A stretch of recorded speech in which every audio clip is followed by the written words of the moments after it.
All right, I'm gonna try this. We're gonna say got it. So I'm just gonna, we good? We also are recording the sessions, so if you miss a component, we'll be posting those 48 hours past our sessions today. Thank you. So I'm excited to be back. It's been a little bit since our last PM session. I think we met last September. And then I got to see some of you at the conference there in April as well. So it's just nice to be back into a room with familiar faces. I know we also have some participants online as well. And our goal for today is to give you the tools and the items that you need to go back and feel successful in your clinic as well. And so our process is we want to start and end the day with our soft skills. And the way that we look at that is you wear multiple hats. There are so many things that you're trying to juggle on a day-to-day basis. So we want to encourage you as well, but also give you practical ways to apply this in your practice.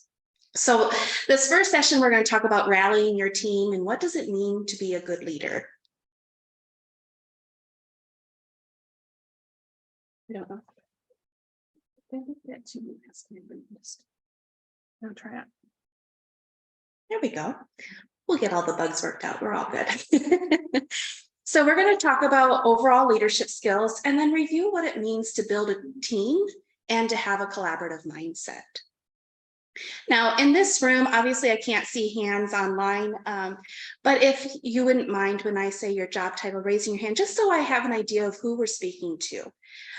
Do we have any hospital administrators here? What about managers? I have a feeling that's going to be majority, if not all of the room. Perfect.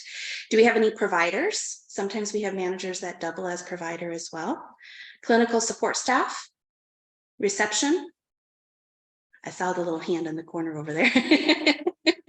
I have eyeballs, as my children just found out. And then any other positions that we didn't cover.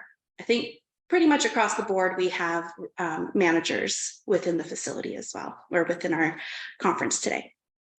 So as we dig into what makes a good leader, and the entire intention of leadership within the RHC is to build a team and to make sure we're all on the same page moving forward. One of the quotes that I've heard is, you can be walking, but if you don't have people walking with you, you're not really leading anybody. So helping the team accomplish the goals, providing tools and opportunities for staff, and then recognizing the talent and passions of the group of people who work with you. And I want to emphasize the with, not for, because we all are wanting to work together towards a common goal. And when we look at our teammates as team members and not as support staff, that helps to bring them into that conversation. And then, of course, creating that environment of belonging. I know for me, the reason I absolutely love my job is there's a purpose to it. I get to spend my day with education and with helping people become successful in their positions. That's my whole world, right? And so that's what drives me. That's what allows me to feel like my job has a purpose. And when we look at our jobs with a purpose, it helps us to understand that it's beyond ourselves. It's beyond the frustrations. It's beyond the things that can bring us down, because we've all dealt with chaos, especially over the last few years. And so when we look at it with a purpose, we're reminded of our why. Part of leadership, though, is learning how to delegate and not keeping it all right here on our own shoulders. I get this visual of people kind of balancing plates and trying to keep everything up in the air, or juggling. I'm horrible at juggling. Do not think you want to have an example of that. But delegation allows us to take things off of our plate so we can keep putting out the fires that need to be put out, and then delegating those tasks to someone else that is able to carry that on and handle that. You do not have to do it all. And the way that we can successfully delegate tasks is by knowing our staff, by knowing what their strengths are and knowing what they can take on and run with. But we do need to be able to allow for mistakes as well. Now, there's always a learning curve. Would it be better for me to use like a handheld mic? I'm hearing some feedback. Or can people hear me? Oh, how am I? It's just kind of ringing in my ear a little bit. Is anybody else hearing that? If not, it might just be because I was on a plane not that long ago. Okay. All right.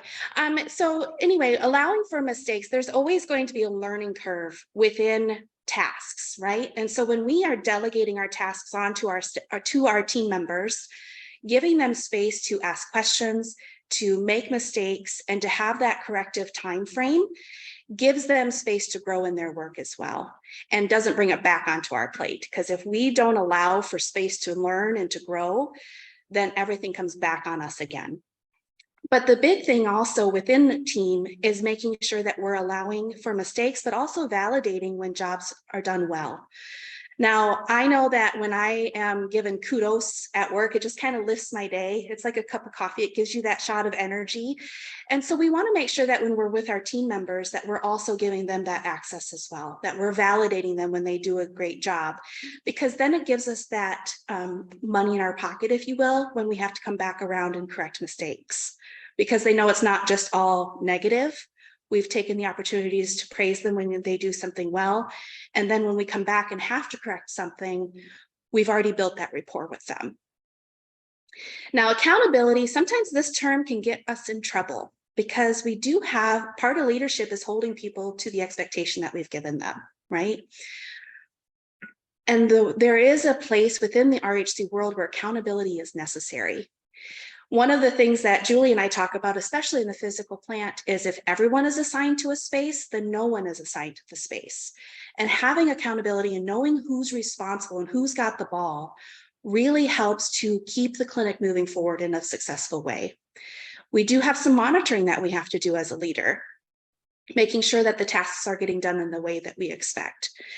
And then making sure that we don't leave things, because conflict can be difficult sometimes, but leaving things to the side just because we have enough things to deal with on a day-to-day basis, but addressing things as they become an issue so that it doesn't grow and fester. And a great way to do that is through those performance evaluations, especially as we're onboarding new staff members, having a quicker way of letting them know that they're meeting the job requirements, sitting down with them 30 days, 60 days, 90 days, whatever your policy says, and then that yearly evaluation as well. But are we getting evaluated as leaders? Who's holding us accountable? And then this is a big one for me because my whole background is education. So this is the crux of everything within the RHC for me. Are we providing opportunities for our team for education? Are we expanding their knowledge? Are we giving them space to grow and making sure that they understand what's expected, why it's expected? And the more that we can explain that why, the more that they're going to buy into that and carry out the tasks as needed. But it also allows them to keep up with the changes, to know and feel confident in their position, and it helps to build that buy-in. So how do we create buy-in within our clinic setting? We need to share the idea, share the impact, allow for questions, specify roles, acknowledge success, and then foster advancement. The more we can bring people to the table and help them to see the underlying reasoning behind the tasks that we're trying to assign to them, the more that they understand why we're doing those things, the more that they're going to take that and carry it and be an advocate for why we're wanting to do that specific project. Now, I have 3 children from the ages of 8 to 14. So when I built this slideshow, I really was focused in on toys because I still have an 8-year-old that sleeps with a teddy bear, and it just makes my heart happy. I have to be careful not to speak about my older child because he's here with me this today and tomorrow. So I told him I wouldn't embarrass him in case anyone runs into him. But for my 8-year-old, I can do that because he's not here and he doesn't know. Anyway, so the toys really helped present to me different types of leadership. How many of you have ever worked with a teddy bear type manager? This is a person who brings everybody in, everybody gets a hug in the morning. Now, we have a clinic and we call her Mama Rhonda, not in Michigan, so I can say that. And she is just the biggest teddy bear you will ever meet. Everybody loves her. She knows what's going on with their family. She knows why they're needing time off. She is in their life. She loves them, and she is the biggest teddy bear you will ever meet. And her staff love working for her. There's not a lot of turnover happening within her clinic because they feel like they belong. But there are pros and cons to each of these leadership styles, right? You have the feeling of belonging, you have the feeling of friendly and approachable manager. You don't feel like there's just someone with a thumb over you telling you what you have to do. But sometimes they can be a bit of a pushover. So conflict kind of gets pushed to the side and things kind of fester until things blow up and then you have a crisis to handle. And it can limit productivity, right? So the key about leadership is knowing what style of leader you are and surrounding yourself with others who can support you in the areas where maybe it's a con of your type of leadership, and then expanding on your strengths in the areas where it's pro. Now, the fidget spinner, I don't know how many of you have experienced this with your kids, grandkids, whatever, but fidget spinners are just everywhere. And you get the poppets, you get the spinners, you get these little snake thingies that you can't really keep track of what they're trying to do. My children love them, and then they get lost and broken pretty quickly. But fidget spinners, in my mind, are people who constantly have new ideas, but we don't always follow through on completing that idea. So you have new ideas, there's always change, and it's an exciting, not exiting, it's an exciting environment, right? And so there's always something new. The day is different. Every day you walk into the clinic, something new and exciting is about to happen because of the type of leader that's overseeing that facility. But we struggle sometimes with follow through. And there's a lack of consistency, and it can feel overwhelming because you finally settle into a routine. I'm a routine type person. You finally settle into this routine and then, oh no, the whole job is going to change. So really finding people to support you, this is great. We need people with ideas, but finding people to support you to carry out those ideas and see the big picture, but also look at the detail as well. Then you have the hoverboard. Now, this, in my mind, is that micromanager. And this is the person who might struggle a little bit to delegate because it's just faster to do it myself, right? So they hover, they delegate the task, and then they stand over them and make sure that it's getting done. Now, one thing is that there's a lot of accountability with this type of leader. They know what's getting accomplished, they know where they stand, and it's getting completed. There are firm expectations. You leave that meeting knowing exactly what you need to do. And they're willing to step in and help. They do assist with the tasks, but they struggle to delegate. So everything comes back on them, and then you're only as strong as that person's ability to get the task done. There's no room for error, and they can be seen as that micromanager. Now, Whistle, sometimes people think of this as a coach, but this is the person who's keeping everyone on task. They're checking in, they're making sure everybody knows what their task is. They give you reminders. They make sure that things are followed through and brought to completion, but there's not a lot of flexibility within that. Sometimes they can come across condescending, and there's a lack of understanding and compassion within this position at times. Again, this is where you need to bring in that support person that is that teddy bear type to bring everybody in together. And then the puzzle. This person, in my mind, again, everything, every day is new. Everyone has a role within, everybody fits into their own little puzzle piece, and this is their job, this is their task, this is where you fit. And there are measurable goals within that. We know when that puzzle is completed. We've completed the edges, and then we go in and we finish the center, and there's just a process, right? We're kind of methodical in how we process things out. Everything has a place. And I don't know why the can cause confusion. That should have been on a different slide. I apologize. But there's limited room for advancement because you can't move outside of your piece. You can't fit outside of the role and the task that you've been given. And you're judged on your performance instead of your overall contribution to the team. So again, a great leadership style really is recognizing what type of leader you are, knowing what your strengths are and thriving in those, and then surrounding yourself with others who can pick up the pieces of those areas that might be a struggle. And I know for me, my leadership style kind of takes bits and pieces across all of those, but we typically kind of have a high version of that. So how do we build teamwork within the clinic setting? And I don't have a timer up here, so someone keep me on track because I don't want to cut into Julie's presentation today. Thank you. How do we build teamwork? Well, according to Ted James, Dr. James, teamwork requires more than just communication skills, coordination, or even mutual goals. As a guiding principle, effective teamwork requires a collaborative mindset that recognizes the inherent value of the team model and a commitment to building effective relationships. So a team is more than just people who work together. There is a place of understanding the value of each other and the way that we can bring that together and have a collaborative mindset moving forward. Now, one thing we have to do is not just recognize what teen is, but what declines the morale within the clinic. What are those things that are driving those bad apples within your clinic setting? Well, some things that show or prove a declining morale within a clinic setting is that we're starting to see a lack of detail, lack of attention to detail. Deadlines are being missed, productivity is down, there's negative attitude. We've all been in those spaces. We're talking about people rather than with people, keeping secrets, and constant snide remarks. How many of you have worked, maybe don't raise your hand, but how many of you have worked with someone who kind of fits this description? I might have a few times or two, not now, thankfully. But what is good morale? Because we can always focus on the negative. It's really easy to get spinning in that negative mindset, right? But what is a good morale? What shows that we've reached that process? Most people will give back when they feel appreciated and cared for, and this benefits everyone.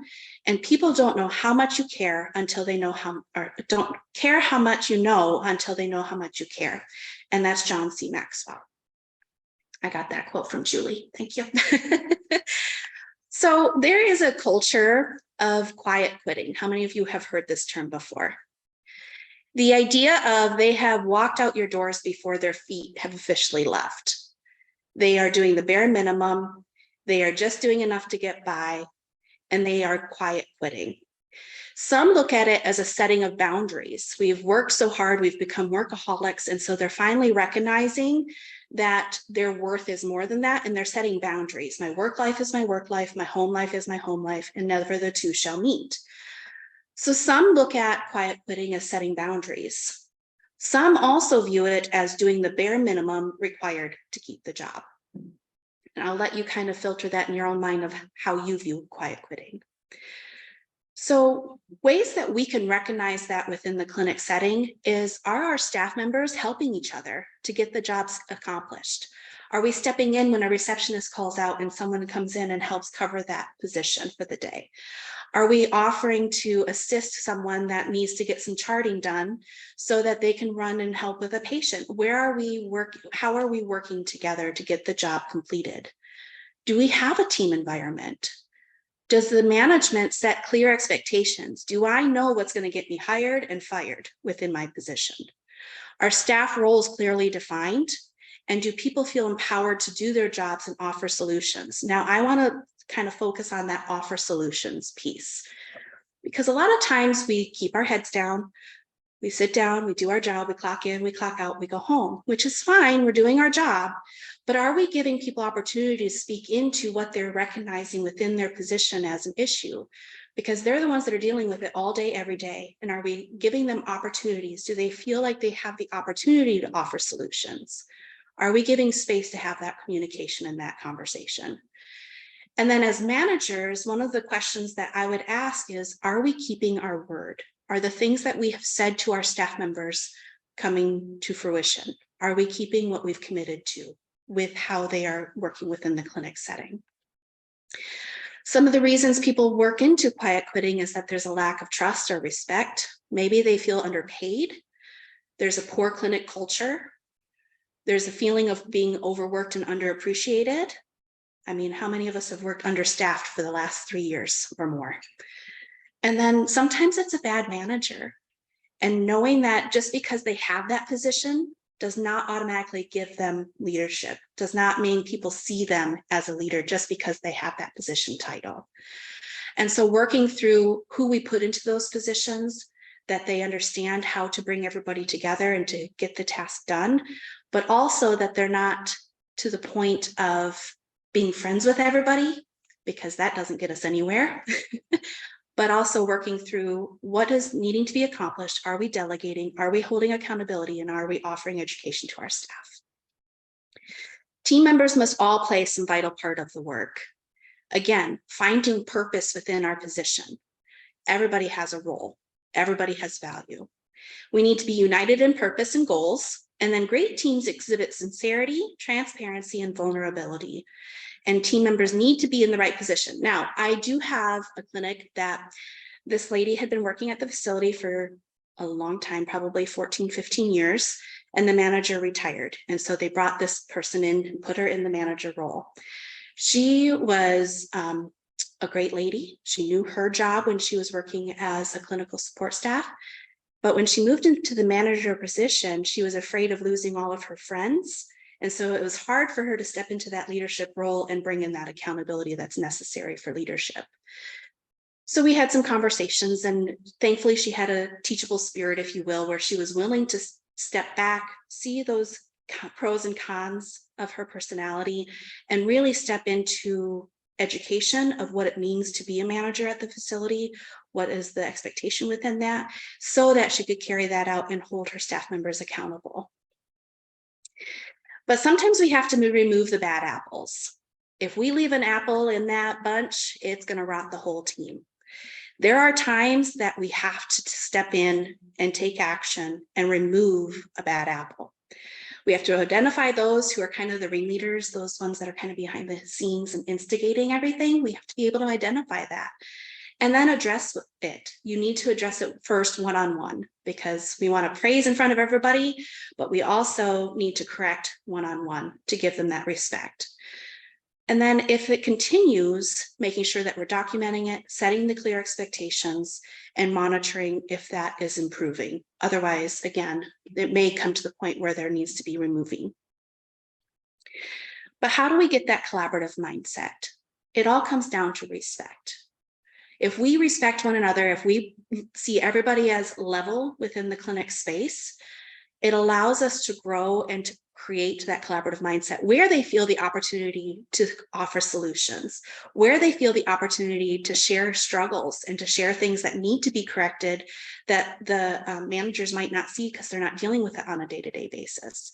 So making sure that we respect everyone, that they feel like they have a voice and they feel like they have a space within the clinic setting. And then awareness of how our actions are affecting our teammates. Now, I know if I have a bad day, and I tell my husband, the other day I got home from flying and I'd had 1 cup of coffee and it was 3 o'clock in the afternoon. I was hangry. It was not a good day for him to pick me up at the airport. But there's that point of recognizing when we're struggling, because we're human. We're going to have those days where we struggle and we need help and we need them to step in and help parent, because I'd probably overparent in that moment when I'm tired and wore down and just surviving on 1 cup of coffee. But that's part of working as a team and having that collaborative mindset, is knowing what we bring to the team when we are in our best, and then making sure that when we aren't at our best, that we're not puking that on everybody else, right? And awareness of how our actions affect clinical outcomes. If we're not being a good example within the clinic setting, others are not going to follow us. So we need to get in, make sure that we're working and that we're following the rules, that we're following the tasks that we've set forth, so that we can be a good example to those who are working with us. Again, not for us. And it needs to be a core value. Know your team, build a foundation, know what's the struggles within your clinic setting so you can address them, and then recognize the strengths and use them that your team have. I mean, this is what's going to create that positive atmosphere within your clinic. One clinic that we work with, they have a daily huddle, and it's about 5 minutes. Sometimes it goes a little longer just because, getting people together, we like to chat a little bit. And so they have a 5-minute huddle at the beginning of every day. And in that huddle, they address maybe a receptionist out for the day who's going to cover this position. They address what the glaring things are for that day. But they also have a kudos time where they give kudos to a team member and recognize someone who's done great above and beyond the expectations of that job. And I think that's a way to build that rapport, to build that team mindset, to build that collaborative mindset within your clinic setting, is making sure that they don't just hear the tasks that we expect, but they hear that we recognize when they do something great, that we recognize their value as a human being and their position within our clinic setting. No matter how boring or tedious the work may be, it can be made enjoyable with a positive environment.